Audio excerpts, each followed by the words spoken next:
Bienvenido a esta cuarta reflexión sobre las necesidades de transformar, de ajustar y, si se quiere, arreglar el sistema de salud de Colombia.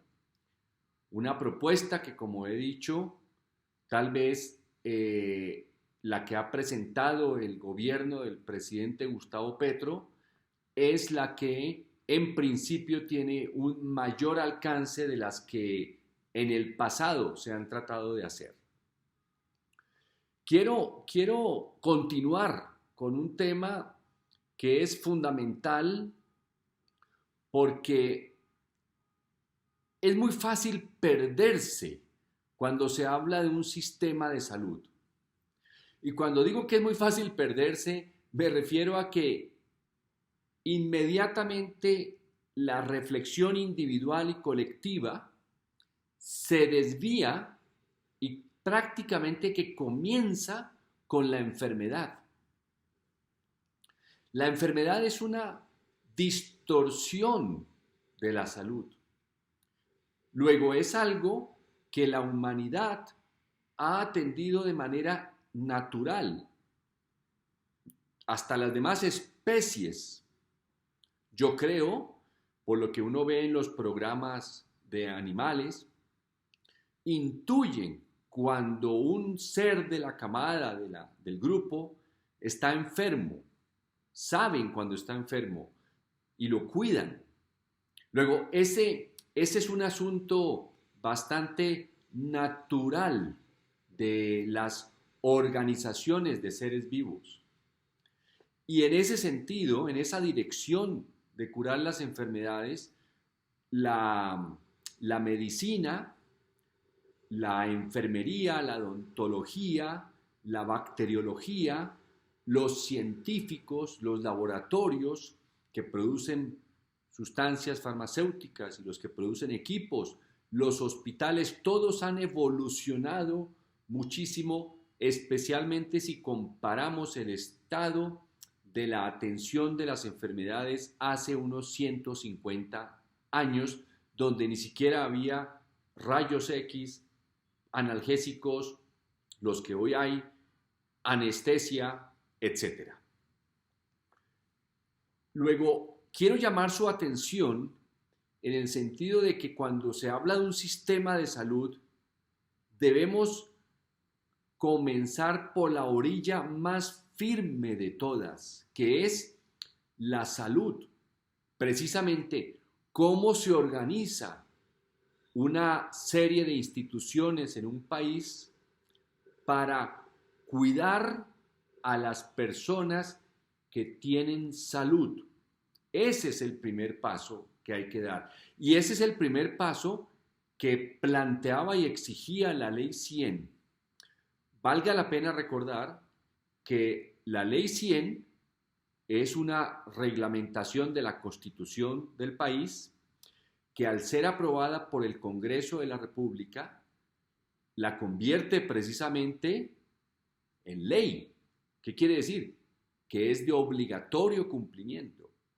Y al ser de obligatorio cumplimiento, tenían que cada uno de los gobiernos que han pasado desde el año 94, tenían que haberla leído, aplicado y alcanzar los resultados que la ley exige.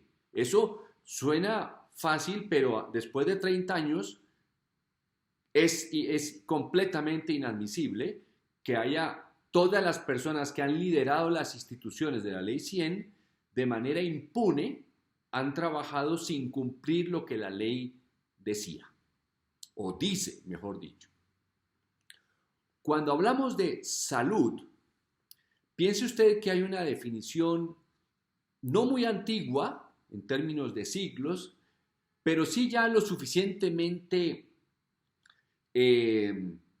vieja, digámoslo, lo suficientemente anticuada como para que sea útil a un sistema de salud. Esa definición de la OMS de un poco más de hace, después con la creación de la OMS, creo que es del año 48, dice que la salud es el estado de bienestar, un estado completo de bienestar físico, mental y social, y no solo la ausencia de enfermedad. Creo que si usted estudió una carrera asociada a la salud, cualquier profesor que le planteó esa definición, a renglón seguido dijo algo así como: es un ideal, es una quimera, una utopía. Y de verdad lo es. Un estado de completo bienestar no existe y no existirá jamás, porque un estado habla de algo quieto. Completo bienestar tampoco existe. Luego, no puede un país hacer una ley para comprometerse a exigir algo que es imposible. Los documentos técnicos, de los cuales hablaré más adelante, pero los documentos técnicos sobre los cuales se funda la Ley 100 parten de una reflexión mucho más práctica y más ajustada a la vida de las sociedades, a la vida del ser humano en sociedad. La salud se plantea como un activo productivo. Así de simple. Le pregunto a usted en este instante si se siente saludable. Muy probablemente pienso que usted debe, en este instante que me está escuchando, sentir un nivel de salud, puesto que está realizando sus actividades cotidianas, si está estudiando, si está trabajando, si hace deporte, si se alimenta, en fin, tiene salud. Pero fíjese usted que la salud es silenciosa. Nadie se levanta todos los días o ni un solo día a pensar en qué tan saludable es. La salud se disfruta, no se es consciente de ella hasta que uno sufre un quebranto de la salud. Fíjese usted que solo una gripa común, un resfriado común, de esos que usted se despierta un día o una tarde, comienza a sentir cierto malestar, algunos estornudos, de pronto un dolor de cabeza, un dolor de huesos, una cierta debilidad, y en ese instante usted, que ya ha tenido gripas anteriormente, dice: caramba, me va a dar otra vez una gripa, siento que me va a dar una gripa, y anticipa que al otro día ya va a estar con cierto malestar, cancela algunas citas que tiene, va al hospital y si es necesario pues pide una incapacidad de un par de días porque ese malestar le impide realizar sus actividades cotidianas. Es en ese instante en que usted es consciente de la salud, pero porque no la tiene. Es decir, la ausencia de salud es la que nos lleva a la conciencia del valor de la salud. Por eso es un activo productivo. La salud lo es en la medida en que yo puedo realizar mis actividades cotidianas productivas, y todos somos productivos. Hay otra serie que he estado desarrollando desde hace un año casi, que se trata precisamente sobre estos temas. Luego, fíjese usted que si un sistema de salud se organiza de tal manera en el que la entidad promotora de salud, EPS, era y se constituyó como el protagonista o uno de los grandes protagonistas, o el actor, como se le dice a veces, el actor novedoso en el sistema, es porque precisamente su labor está explícita en su título: entidad promotora de salud.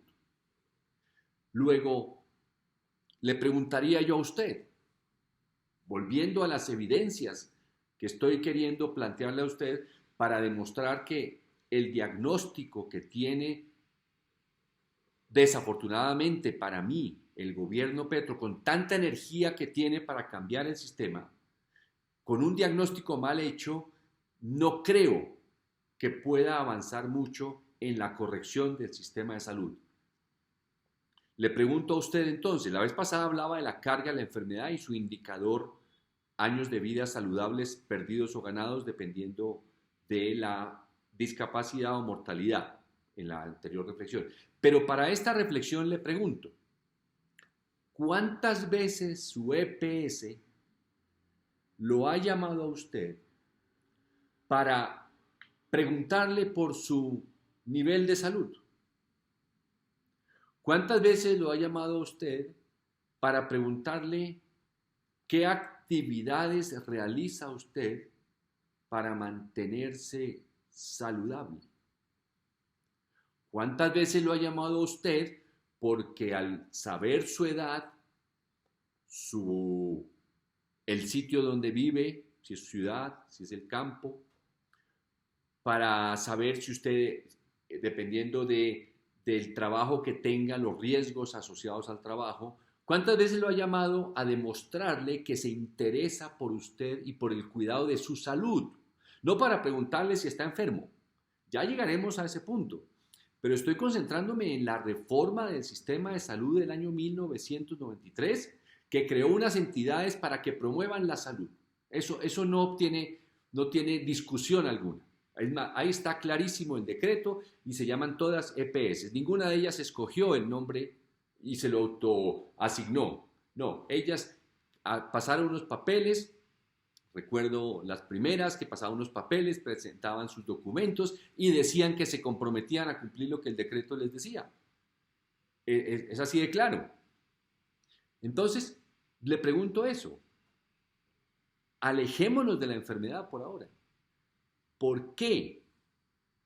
Le pregunto esto tan insistentemente. Porque la EPS se crea para que al hacer parte de un sistema de salud, cuide y promueva la salud de los afiliados, porque esa es la manera como el país va a continuar creciendo. La vez pasada, cuando hablaba de la carga de la enfermedad y del indicador único que es años de vida saludables perdidos o ganados, dependiendo de qué tanto afecta a cada enfermedad, recuerde que ponía el ejemplo del COVID. Si una, por ejemplo, fíjese usted,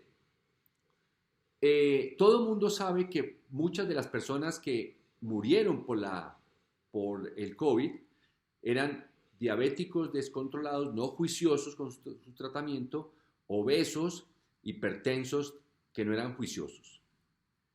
Muchos de esos no deberían haber